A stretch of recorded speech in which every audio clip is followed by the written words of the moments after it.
Hello, ni Proch hapa, ni siku nyingine tena. Natumaini uko poa, unafanya vyema ulipo.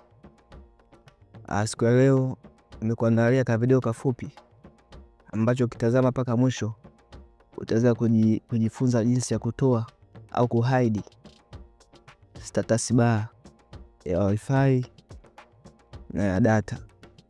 Kama unavyoona hapa juu icon ya wifi. Kama nikiwa nimewasha wifi, si inaonyesha hapa juu wifi icon.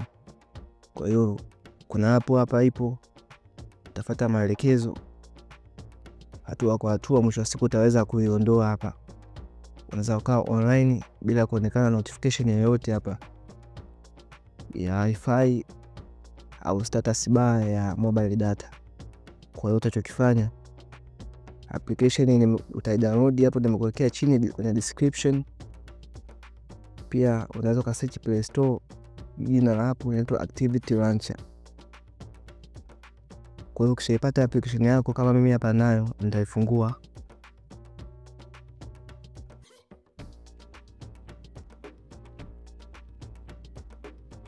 Itaload kama inavyoonekana.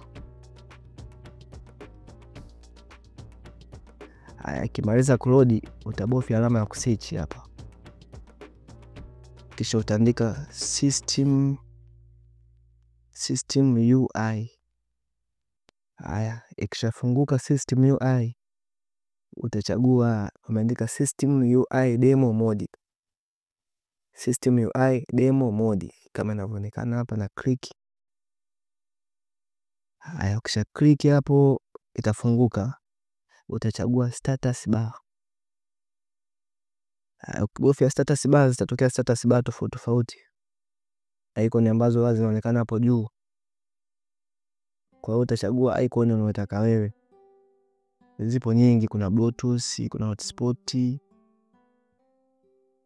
Ethernet, airplane mode. Lakini hapa nitakuelekeza inayoonekana kwa sasa hivi. Kama hapa sasa hivi natumia wifi.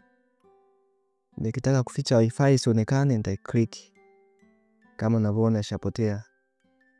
Na hata kama ikipotea ukishaificha, utaendelea kutumia mtandao kama kawaida kama unavyoona hapa.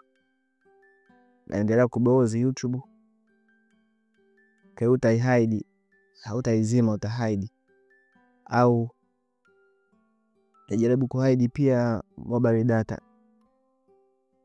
Ishaonekana pale juu imeandika 4G+. Kama nikihitaji ku-hide, nitaingia status bar, nitatafuta mobile data, nita-click. Itapotea pale juu. Kwa hiyo nadhani katumia nikaa mtandaoni, na mtu akiangalia simu yangu asijue kama nimewasha data au natumia wifi. Kwa ndo mchongo wa leo nimewaletea. Kwa wale wajanja ambao mnajua matumizi yake, naamini mtaenjoy na utawasaidia sana. Asanteni sana. Usisahau kusubscribe channel hii ya Proch TV kwa ajili ya kuendelea kupata mchongo mbalimbali na maujanja mbalimbali ya mtandaoni.